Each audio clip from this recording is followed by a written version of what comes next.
Okay, so I kind of sort of stink and haven't done one of these in a really long time because I've been busy and then it slipped my mind, so it's Hobbit reading time. And I figured also we only have like 3 days left until The Hobbit Part 2 premieres, and I haven't gotten even halfway through the book because I suck. So, we're going to continue where we left off, and where we left off was Chapter 7, entitled Queer Lodgings. You can see it. And what has happened so far? So the last time we were with the traveling company, they had escaped from the goblin tunnels. Bilbo now has the One Ring after finding it from Gollum. And they were rescued from wargs and a burning hillside, burning trees by eagles. Eagles are awesome. Very awesome. Love the eagles. So they were put on top of a mountain with fuel and food, and they will be leaving very soon. So we are going to get halfway through this chapter because it's about 30 pages, so we're going to be reading 15 pages, which shouldn't be more than an hour. So, oh, it shouldn't be more than 20 minutes. I'm not thinking straight. Okay, anyway, without further ado, The Hobbit, Chapter 7, Queer Lodgings. I'll try to remember what voices I used too, so. Okay. The next morning, Bilbo woke up with the early sun in his eyes. He jumped up to look at the time and to go put his kettle on. He found he was not home at all. So he sat down and wished in vain for a wash and a brush. He did not get either, nor tea, nor toast, nor bacon for his breakfast, only cold mutton and rabbit. And after that, he had to get ready for a fresh start. This time he was allowed to climb onto an eagle's back and cling between his wings. The air rushed over him and he shut his eyes. The dwarves were crying farewells and promising to repay the Lord of Eagles if they ever could, as off rose 15 great birds from the mountain's side. The sun was still close to the eastern edge of things. The morning was cool, and mists were in the valleys and hollows, entwined here and there about the peaks and pinnacles of the hills. Bilbo opened an eye to peep, and saw that the birds were already high up, and the world was far away, and the mountains were falling back behind them into the distance. He shut his eyes again, and held on tighter. "Don't pinch," said his eagle. "You need not be frightened like a rabbit, even if you look rather like one. It is a fair morning with little wind. What is finer than flying?" Bilbo would have liked to say, "A warm bath and late breakfast on the lawn afterwards," but he thought it better to say nothing at all, and to let go his clutch just a tiny bit. After a good while, the eagles must have seen the point they were making for, even from their great height, for they began to go down circling round in great spirals. They did this for a long while, and at last the hobbit opened his eyes again. The earth was much nearer, and below them were trees that looked like oaks and elms, and wide grasslands, and a river running through it all. But cropping out of the ground, right in the path of that stream which looped itself about it, was a great rock, almost a hill of stone, like a last outpost of the distant mountains, or a huge piece cast miles into the plain by some giant among giants. Quickly now to the top of this rock the eagles swooped one by one and set down their passengers. "Farewell," they cried, "wherever you fare, till your eyries receive you at the journey's end." That is the polite thing to say among eagles. "May the wind under your wings bear you where the sun sails and the moon walks," answered Gandalf, who knew the correct reply. And so they parted, and though the Lord of Eagles became in after days the king of all birds, and wore a golden crown, and his 15 chieftains golden collars made of the gold that the dwarves gave them, Bilbo never saw them again, except high and far off in the battle of the 5 armies. But as that comes in at the end of this tale, we will say no more about it just now. There was a flat space on the top of the hill of stone, and a well-worn path with many steps leading down it to the river. Across from a ford of huge flat stones led to the grassland beyond the stream. There was a little cave, a wholesome one with a pebbly floor, at the foot of the steps and near the end of the stony ford. Here the party gathered and discussed what was to be done. "I always meant to see you all safe, if possible, over the mountains," said the wizard, "and now, by good management and good luck, I have done it. Indeed, we are now a good deal further east than I ever meant to come with you, for, after all, this is not my adventure. I may look on it again before it is all over, but in the meanwhile I have some other pressing business to attend to." The dwarves groaned and looked most distressed, and Bilbo wept. They had begun to think Gandalf was going to come all the way and would always be there to help them out of difficulties. "I am not going to disappear this very instant," said he. "I can give you a day or two more. Probably I can help you out of your present plight, and I need a little help myself. We have no food and no baggage and no ponies to ride, and you don't know where you are. Now I can tell you that. You are still some miles north of the path which we should have been following if we had not left the mountain pass in a hurry. Very few people live in these parts unless they have come here since I was last down this way, which is some years ago. But there is somebody that I know of who lives not far away. That somebody made the steps on the great rock, the Carrack, I believe he calls it. He does not come here often, certainly not in the daytime, and it is no good waiting for him. In fact, it would be very dangerous. We must go and find him, and if all goes well at our meeting, I think I shall be off and wish you, like the eagles, farewell wherever you fare." They begged him not to leave them. They offered him dragon gold and silver and jewels, but he would not change his mind. We shall see," he said, "and I think I have earned already some of your dragon gold when you have got it." After that they stopped pleading. Then they took off their clothes and bathed in the river, which was shallow and clear and stony at the ford. When they had dried in the sun, which was now strong and warm, they were refreshed, if still sore, and a little hungry. Soon they crossed the ford, carrying the Hobbit, and then began to march through the long green grass and down the lines of the wide-armed oaks and tall elms. "And why is it called the Carrack?" asked Bilbo as he went along at the wizard's side. "He called it the Carrack because Carrack is his word for it.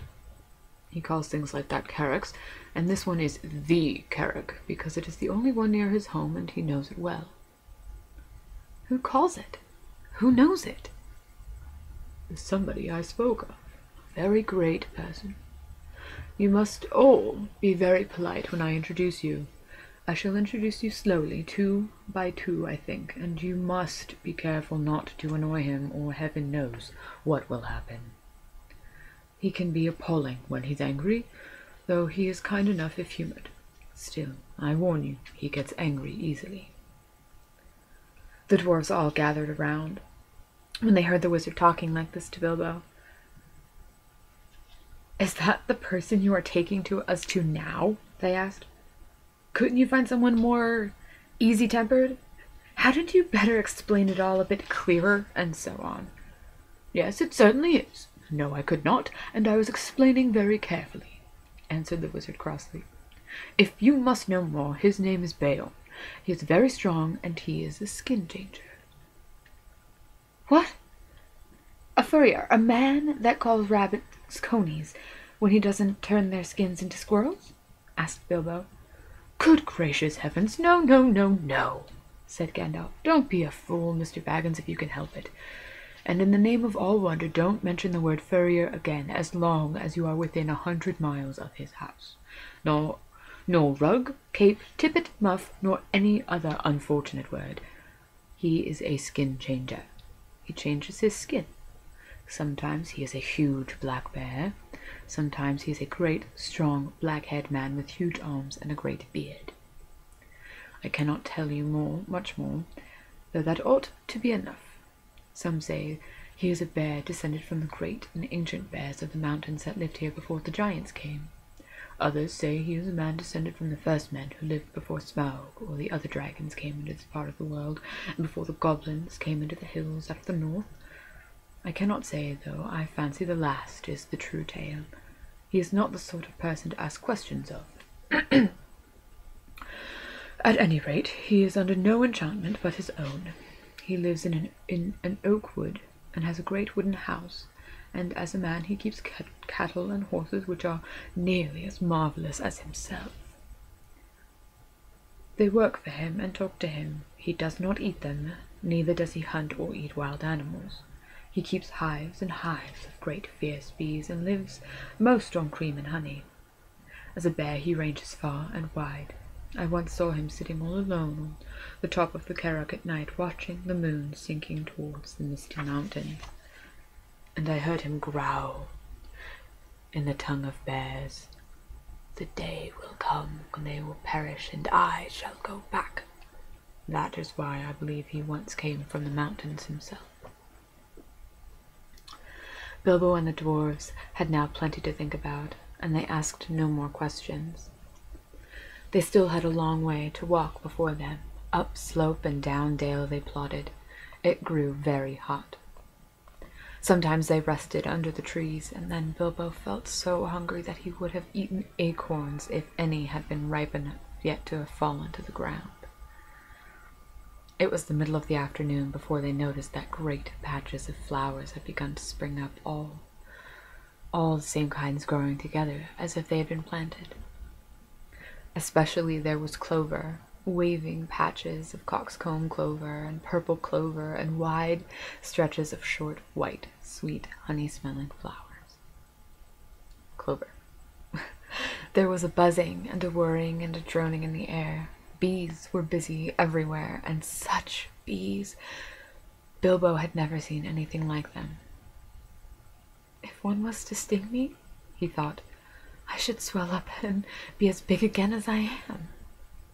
They were bigger than hornets. The drones were bigger than your thumb a good deal, and the bands of yellow on their deep black bodies shone like fiery gold. "We are getting near," said Gandalf. "We are on the edge of his bee pastures." After a while they came to a belt of tall and very ancient oaks, and beyond these to a high thorn edge through which you could neither see nor scramble. "You had better wait here," said the wizard to the dwarves, "and when I call or whistle, begin to come after me. You will see the way I go, but only in pairs, mind, about 5 minutes between each pair of you. Bomber is fattest and will do for 2. He had better come alone and last. Come on, Mr. Baggins. There is a gate somewhere round this way." And with that he went off along the hedge, taking the frightened hobbit with him. They soon came to a wooden gate, high and broad, beyond which they could see gardens and a cluster of low wooden buildings, some thatched and made of unshaped logs, barns, stables, shed, and a long, low wooden house. Inside, on the southward side of the great hedge, were rows and rows of hives with bell-shaped tops made of straw. The noise of the giant bees flying to and fro and crawling in and out filled all the air. The wizard and the hobbit pushed open the heavy creaking gate and went down a wide track towards the house. Some horses, very sleek and well-groomed, trotted up across the grass and looked at them intently with very intelligent faces. Then off they galloped to the buildings. "They have gone to tell him of the arrival of strangers," said Gandalf. Soon they reached a courtyard, 3 walls of which were formed by the wooden house and its 2 long wings. In the middle there was lying a great oak trunk with many lopped branches beside it. Standing near was a huge man with a thick black beard and hair and great bare arms and legs with knotted muscles. He was clothed in a tunic of wool down to his knees and was leaning on a large axe. The horses were standing by him with their noses at his shoulder. "Ugh, here they are," he said to his horses. "They don't look dangerous. You can be off." He laughed a great rolling laugh. put down his axe and came forward. "Who are you, and what do you want?" he asked gruffly, standing in front of them, towering tall above Gandalf. As for Bilbo, he could have easily trotted through his legs without ducking his head and missed the fringe of the man's brown tunic. "I am Gandalf," said the wizard. "Never heard of him," growled the man. "What's this little fellow?" he said, stooping down to frown at the hobbit with his bushy black eyebrows. "That is Mr. Baggins, a hobbit, of good family and unimpeachable reputation," said Gandalf. Bilbo bowed. He had no hat to take off, and was painfully conscious of his many missing buttons. "I am a wizard," continued Gandalf. "I have heard of you, if you have not heard of me, but perhaps you have heard of my good cousin Radagast, who lives near the southern borders of Mirkwood." "Yes, not a bad fellow as wizards go, I believe. I used to see him now and again," said Beorn. "Well, now I know who you are, and who you say you are. What do you want?" "To tell the truth, we have lost our luggage and nearly lost our way, and are rather in need of help, or at least of advice. I may say we have had rather a bad time with goblins in the mountain." "Goblins?" said the big man less gruffly. "Oh, so you've been having trouble with them, have you? What did you go near them for?" "We did not mean to. They surprised us at night in a pass, which we had to cross.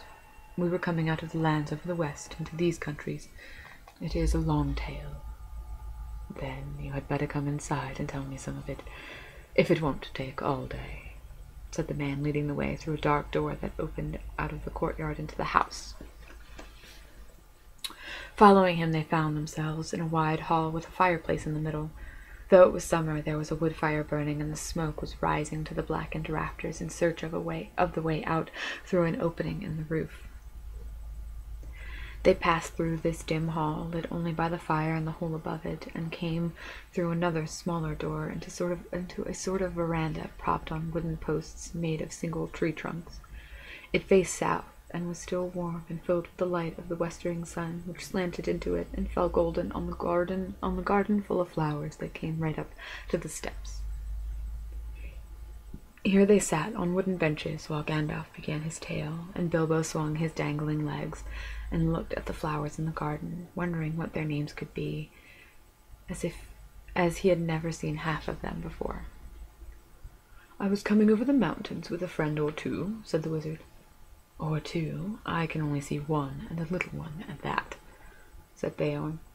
"Well, to tell you the truth, I did not like to bother you with a lot of us until I found out if you were busy.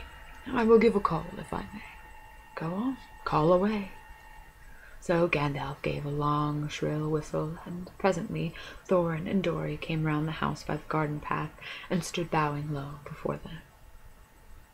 "1 or 3, you meant, I see," said Beorn. "But these aren't hobbits, they are dwarves." "Thorin Oakenshield, at your service." "Dori, at your service," said the 2 dwarves, bowing again. "I don't need your service, thank you," said Beorn, "but I expect you need mine.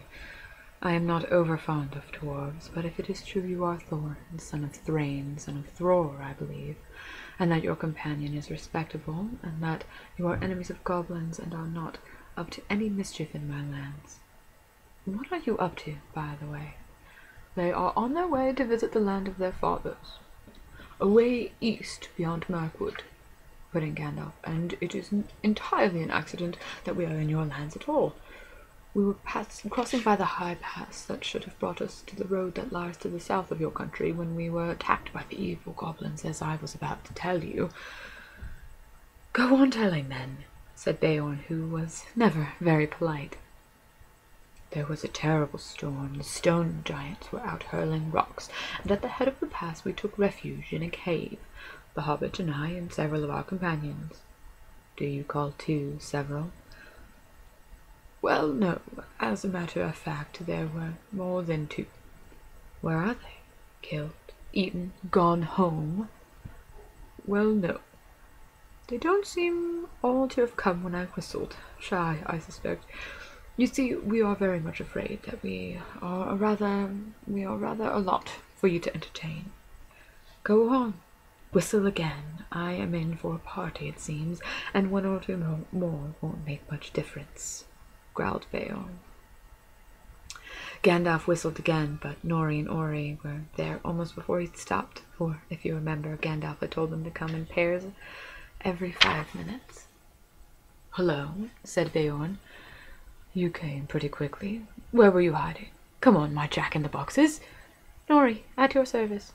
"Ori, at—" they began, but Beorn interrupted them. "Thank you. When I want your help, I will ask for it. Sit down. Let's get on with this tale, or it will be supper time before it is ended."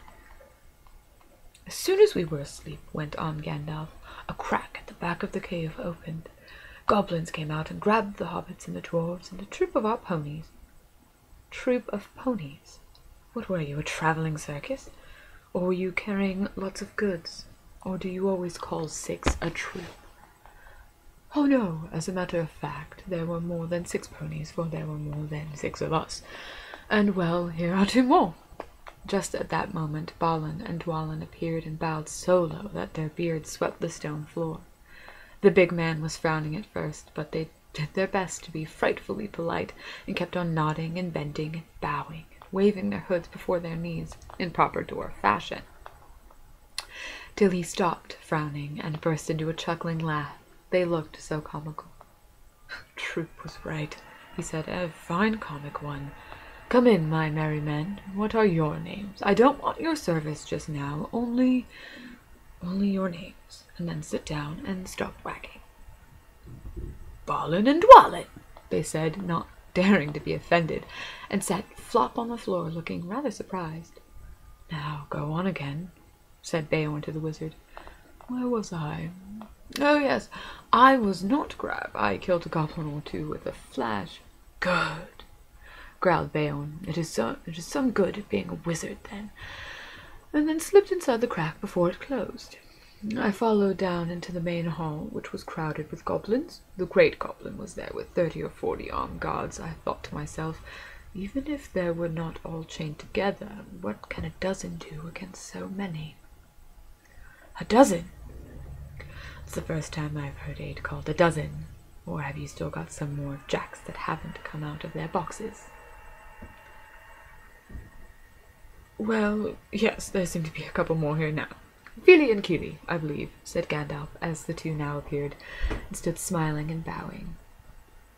"That's enough," said Beorn. "Sit down and be quiet. Now, go on, Gandalf." So Gandalf went on with the tale until he came to the fight in the dark, the discovery of the lower gate, and their horror when they found that Mr. Baggins had been misled. "We counted ourselves and found that there was no hobbit. There were only 14 of us left." 14? That's the first time I've heard one from 10 leave 14. "You mean 9, or else you haven't told me yet all the names of your party." "Well, of course, you haven't seen Orin and Gloin yet, and bless me, here they are. I hope you will forgive them for bothering you." "Oh, let 'em all come. Hurry up, come along, you 2, and sit down. Look here, Gandalf, even now we have only got yourself and 10 dwarves, and the hobbit that was lost. That only makes 11 plus 1 mislaid, and not 14, unless wizards count differently to other people. But now, please get on with the tale." Beorn did not show it more than he could help, but really he had begun to get very interested. You see, in the old days he had known the very part of the mountains that Gandalf was describing. He nodded and he growled when he heard of the hobbit's reappearance, and of their scramble down the stone slide, and of the wolf ring in the woods. When Gandalf came to their climbing into trees, with the wolves all underneath, he got up and strode about and muttered, "I wish I had been there. I would have given them more than fireworks." "Well," said Gandalf, very glad to see that his tale was making a good impression, "I did the best I could. There we were, with the wolves going mad underneath, and the forest beginning to blaze in places, when the goblins came down from the hills and discovered us. They yelled with delight and sang songs making fun of us. 15 birds in 5 fir trees." "Good heavens," growled Beorn. "Don't pretend that goblins can't count. They can. 12 isn't 15, and they know it. And so do I. There were Biffer and Bofer as well. I haven't ventured to introduce them before, but here they are. In came Biffer and Bofer. And me, gasped Bomber, puffing up behind. He was fat and also angry at being left till last. He refused to wait 5 minutes and followed immediately after the other two. Well, now there are 15 of you, and since goblins can count, I suppose that is all that there were up in the trees. Now perhaps we can finish this story without any more interruptions. Mr. Baggins saw then how clever Gandalf had been. The interruptions had really made Beorn more interested in the story, and the story had kept him from sending the dwarfs off at once like suspicious beggars. He never invited people into his house if he could help it, and he had very few friends, and they lived a good way away, and he never invited more than a couple of these to his house at a time. Now he had got 15 strangers sitting in his porch. By the time the wizard had finished his tale and had told the eagle's rescue, and how they had all been brought to the Carrack, the sun had fallen behind the peaks of the misty mountains, and the shadows were long in Beorn's garden. "A very good tale," said he, "the best I've heard for a long while. If all beggars could tell such a one, they might find me kinder. You may be making it all up, of course, but you deserve a supper for the story all the same. Let's have something to eat." "Yes, please," they all said together. "Thank you very much." And that's where we're going to stop for today. So we made it about halfway, and there was a picture in this chapter of Beorn's hull. Looks like that. So I will try to get the next half of this chapter up as soon as I can. So until then,